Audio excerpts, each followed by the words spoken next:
لا الہ الا اللہ محمد رسول اللہ لا الہ۔ چلیے آگے دیکھیں گے مکروہات الدعائی و ممنوعاتها، دعا میں مکروہ اور ممنوع امور۔ اب دیکھیں مکروہات میں لفظ کاف راہ آپ کو دکھ رہا ہے نا، تو مکروہات مکروہتن کی جمع ہے، کراہت آئے جس سے۔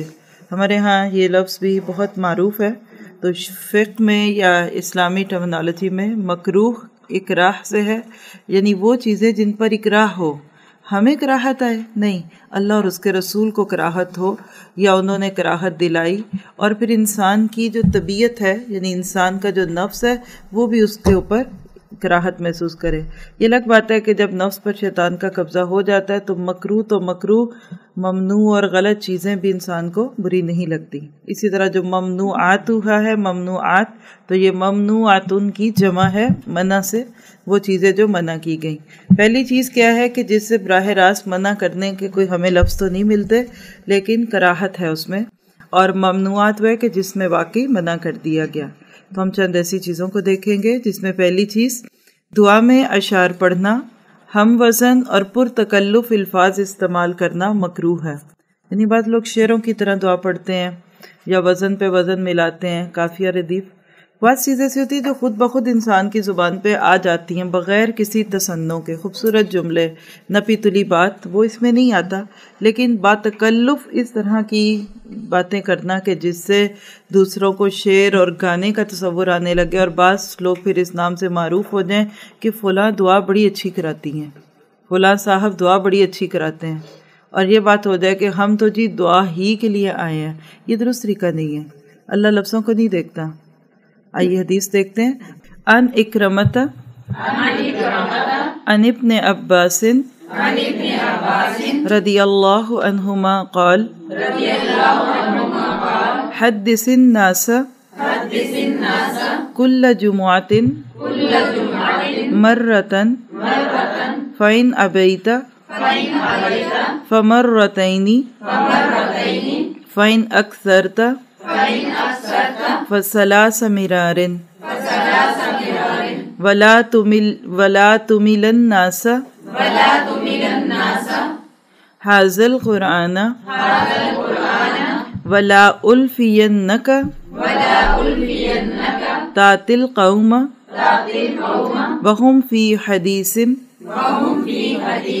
من حديثهم فتقص عليهم فتقطع عليهم حديثهم فتملهم ولكن أهدت ولكن أنصت فإذا أمروك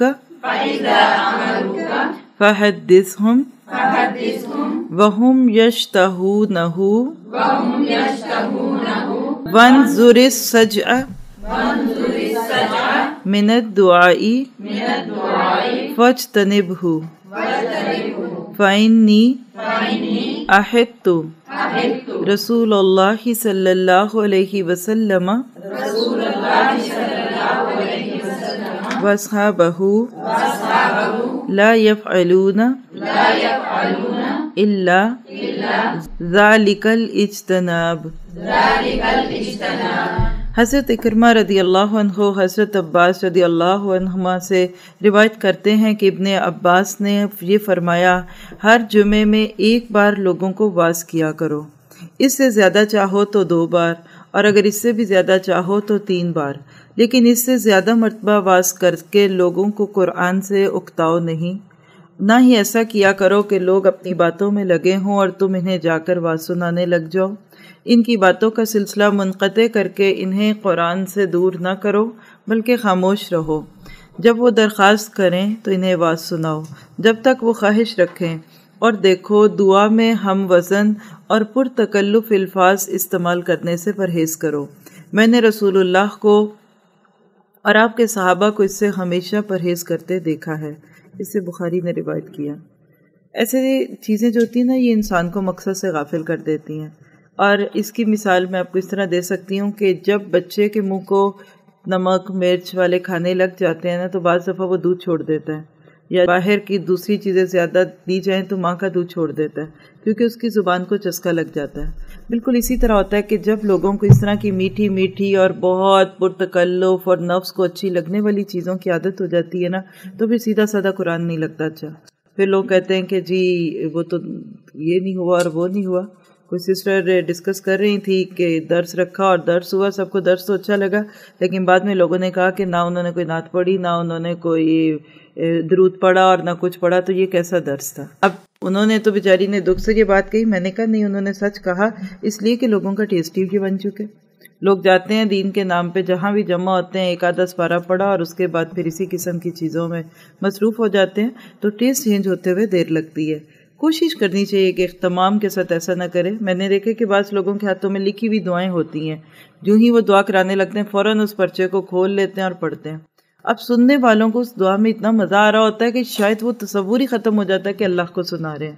تو بہرحال جس حد تک ہو، پھر وہی بات کہ دل سے کوئی بات نکلے جس میں انسان کی زبان پہ اچھے لفظ ہوں، یا کوئی جوش یا دل کے اندر درد پیدا ہو جائے تو وہ ایک الگ بات ہے۔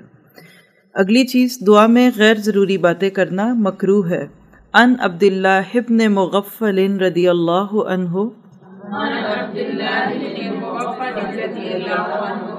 سمع ابنہ یقول اللہم انی اسألک القصر الابید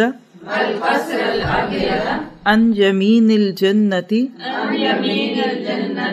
اذا دخلتها فقال ای بنی صلی اللہ الجنت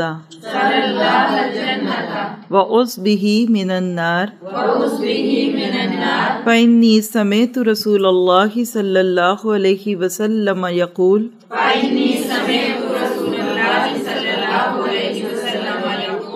سیکون قوم یعتدون فی الدعاء۔ حضرت عبداللہ بن مغفل رضی اللہ عنہ نے اپنے بیٹے سے یہ دعا مانگتے ہوئے سنا، اے اللہ میں تجھ سے جنت میں داخل ہوتے ہوئے جنت کے دائیں طرف سفید محل کا سوال کرتا ہوں۔ تو کہا، اے بیٹے، اللہ سے صرف جنت کا سوال کرو، جنت کی باقی تمام نعمتیں از خود اس میں آ جائیں گی۔ اسی طرح آگ سے پناہ مانگ کر باقی عذابوں سے پناہ بھی اسی میں آ جائے گی۔ میں نے رسول اللہ کو فرماتے ہوئے سنا کہ بعض لوگ دعا کرنے میں زیادتی سے کام لیں گے، اسے ابن ماجہ نے روایت کیا۔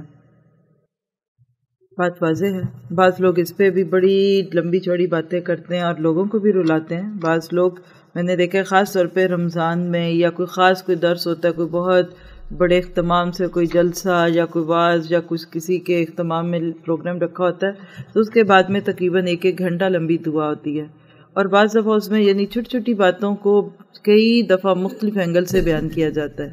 تو تسنو ہے نا، اب اگر آپ جنت میں دائیں ہاتھ پہ سفید محل لیں گے تو اس سے کیا فرق پڑ جائے گا؟ بائیں ہاتھ میں کیوں نہیں؟ اس سے فوراً کانسیپٹ آتا ہے نا کہ اچھا جنت میں بھی رائٹ سائڈ جب وہ زیادہ خوبصورت ہوگی یا زیادہ اچھی ہوگی، تو ہمیں تو پتہ ہی کوئی نہیں ہے کہ جنت ہے کیسی، تو لہٰذا اس طرح کی باتیں کر کے بعض دفعہ انسان اللہ کی نعمتوں کو باؤنڈ بھی کرتا ہے۔ ہو سکتا ہے ایسے شخص کے لیے اللہ نے جنت کے بالکل بیچ میں کوئی بڑا خوبصورت محل رکھا ہو، مثال دیتی ہوں صرف، یا جنت کا کوئی ایک ایسا کونا ہوگا جو بڑا پوش علاقہ ہوگا۔ اب اس نے دعا مانگ لی کہ مجھے سیدھے ہاتھ پہ ہی ملے اور سفید ہی محل ملے، تو اللہ اس کو دے دیں گے، اور وہ ہو سکتا ہے موتی یا کوتوں والا سرخ کوئی خوبصورت اس سے بھی زیادہ محل سے یہ محروم ہو جائے۔ تو یہ ایک بہت بڑا اندیشہ ہوتا ہے کہ ہم دعا مانگتے ہوئے جب بہت زیادہ کافیہ بندی کرتے ہیں تو ہمیں اللہ وہ چیز دے دے گا، لیکن اس سے اچھی جو اس نے رکھی ہوتی ہے ہمارے لیے وہ روک لیتا ہے۔ بہترین دعا، اے اللہ تو نے میرے لیے جو رکھا ہے اس کو اچھے طریقے سے مجھے دے دے، یا تو میرے لیے اپنی چیزوں میں سے بہترین چیز دے دے، جو تیرے پاس ہے اس میں سب سے اچھی چیز مجھے دے دے۔ تو اللہ تعالیٰ کو تو دلوں کا راز پتہ ہے۔ تیسری چیز، اپنے گناہوں کی سزا دنیا میں پانے کی دعا کرنا مکروہ ہے۔ ان انس رضی اللہ عنہ ان رسول اللہ صلی اللہ علیہ وسلم عاد رجلا من المسلمین قد خفت فصار مثل الفرح فقال له رسول اللہ صلی اللہ علیہ وسلم هل كنت تدعو بشيء أو تسأله إياه قال نعم كنت أقول اللهم ما كنت معاقبي به في الآخرة فعجله لي في الدنيا فقال رسول اللہ صلی اللہ علیہ وسلم سبحان اللہ لا تطیقه ولا تستطيعه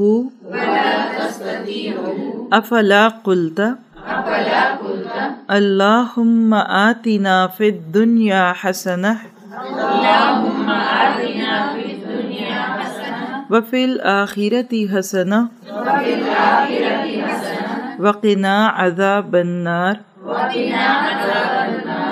قال فدع الله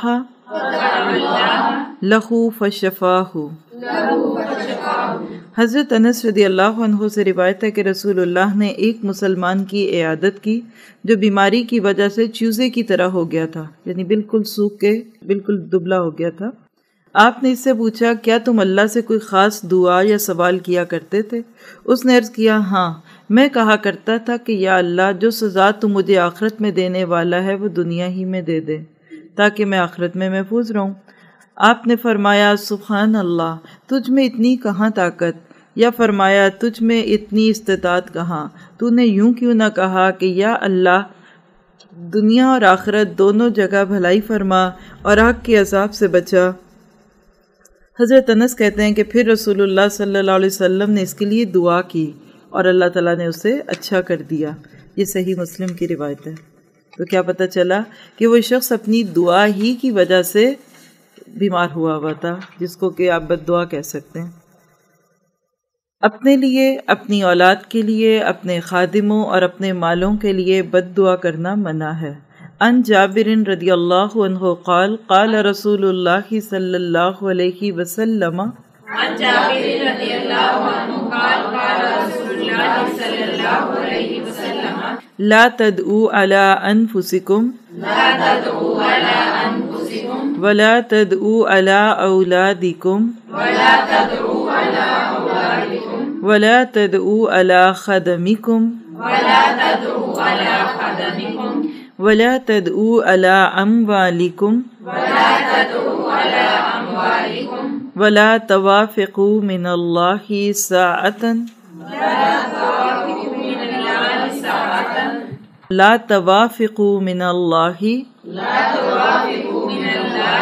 ساعة نیل فیہا عطاء فیستجیب لکم۔ حضرت جابر کہتے ہیں کہ رسول اللہ نے فرمایا اپنی جانوں، اپنی اولادوں، اپنے خادموں اور اپنے مالوں کے لیے بد دعا نہ کیا کرو، کہیں ایسا نہ ہو کہ تمہاری زبان سے ایسے وقت میں بد دعا نکلے جس میں دعا قبول کی جاتی ہے اور تمہاری دعا قبول ہو جائے۔ اسے ابو داؤد نے روایت کیا۔ تو زبان کی ہمیشہ حفاظت کرنی چاہیے۔ کسی بھی لمحے کچھ بھی زبان سے اگر نکل جاتا ہے تو وہ چیز انسان کے لیے بعد میں خسارے کا سبب بن جاتی ہے، اس سے بچنے کی ضرورت ہے۔ اگلی چیز موت کی دعا کرنا منع ہے۔ ان انس رضی اللہ عنہ قال قال رسول اللہ صلی اللہ علیہ وسلم لا يتمنين احد منكم الموت لضر نزل به فإن كان لا بد متمينا للموت فليقل اللهم أحيني ما كانت الحياة خیر لی وتوفنی اذا کانت الوفات خیر لی۔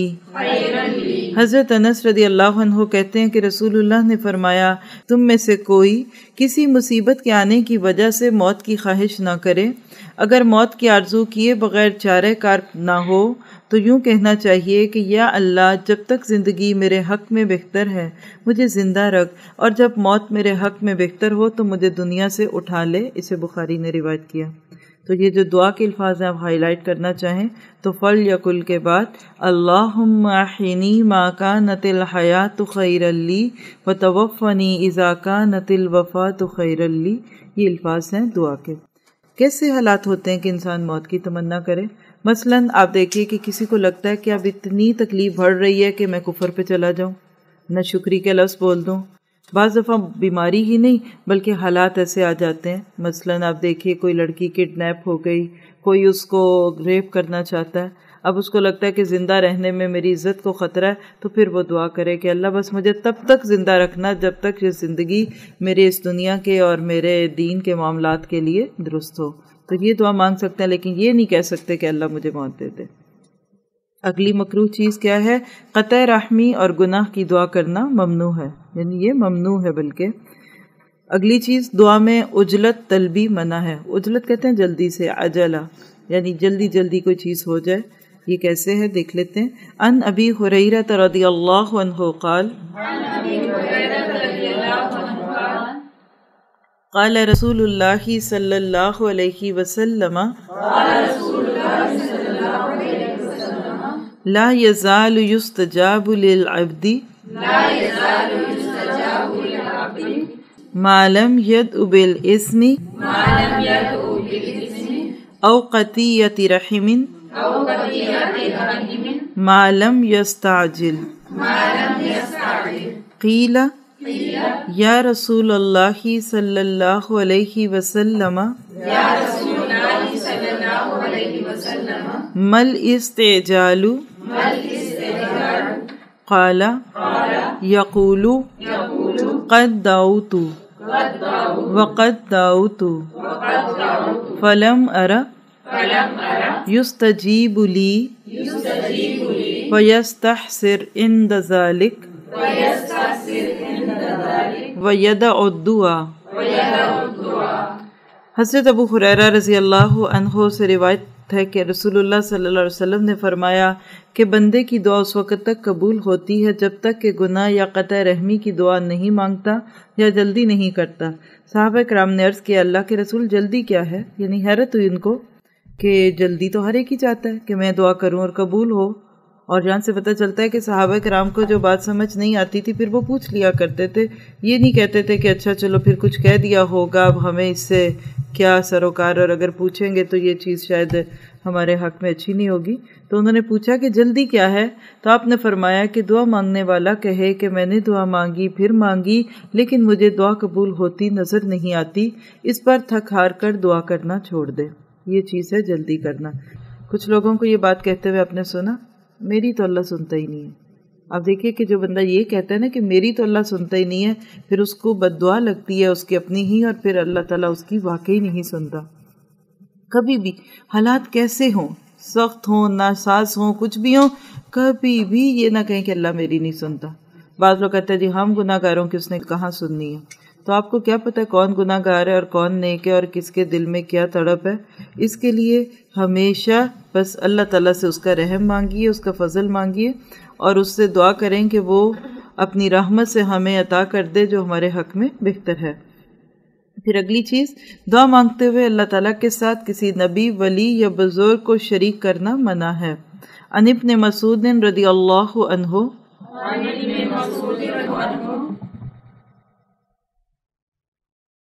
ان رسول اللہ صلی اللہ علیہ وسلم قال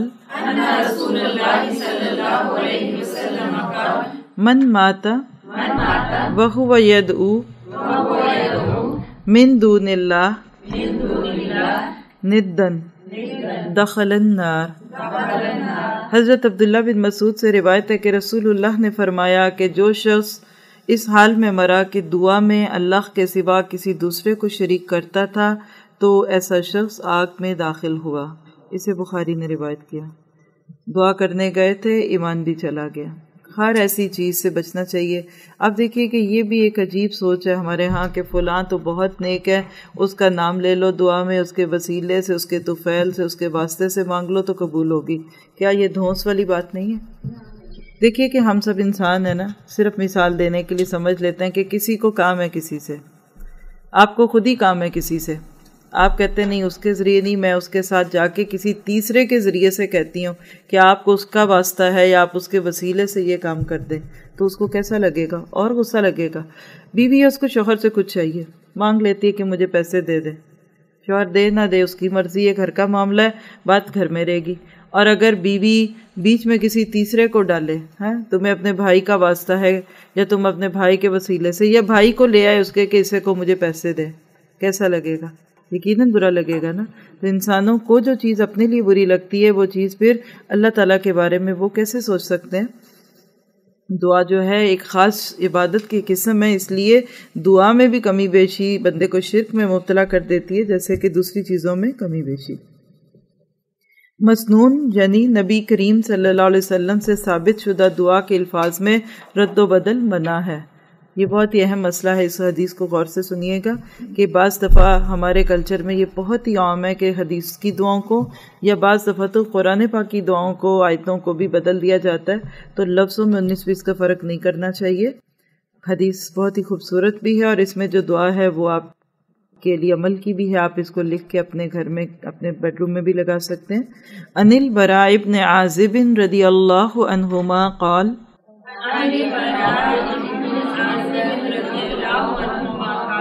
قال النبی صلی اللہ علیہ وسلم اذا اتیت مضجعک فتودع وضوءک للصلاۃ ثم اضطجع علی شقک الایمن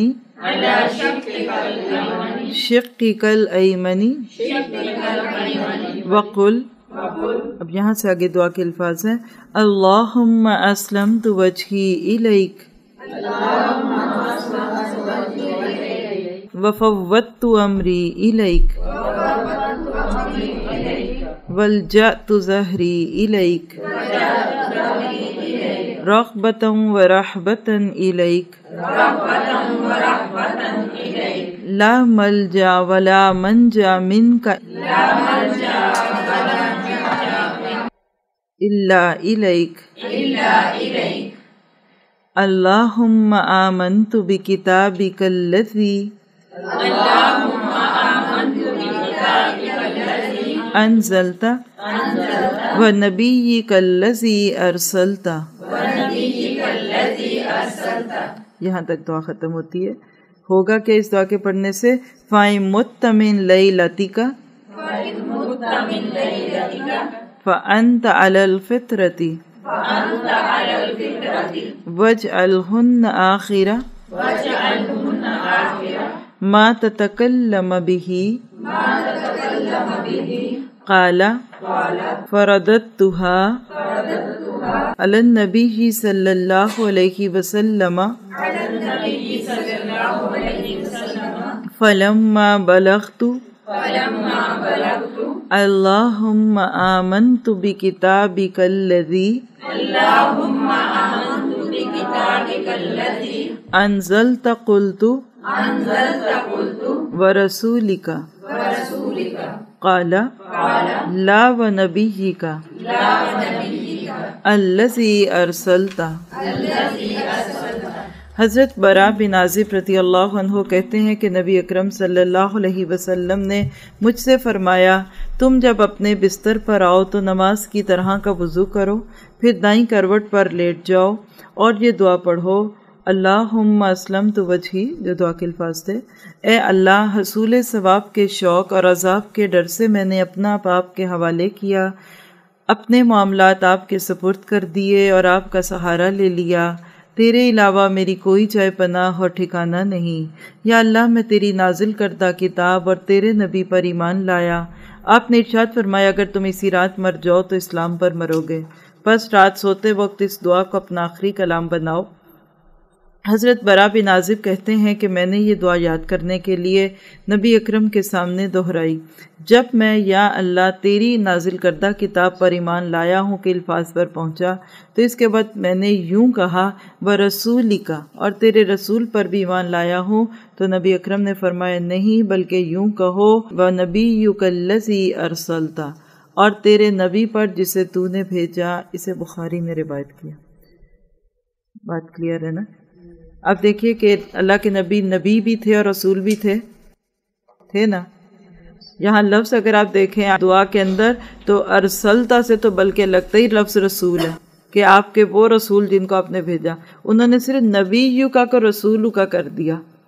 ٹھیک ہے نبی اور رسول کے لفظ میں فرق ہوتا ہے، لیکن اللہ کے نبی بھی تھے اور رسول بھی تھے، لیکن اس کے باوجود آپ نے کہا کہ نبی یو کا کی جگہ تم نے رسول کا نہیں کہنا بلکہ نبی کہنا ہے۔ اب آپ دیکھیں یہ بخاری کی روایت ہے، اللہ کے نبی سکھانے والے، پلس اس میں یہ دعا بڑی پیاری ہے، پتہ نہیں آپ میں سے سبھی پڑھتے ہی ہوں گے یہ دعا رات کو۔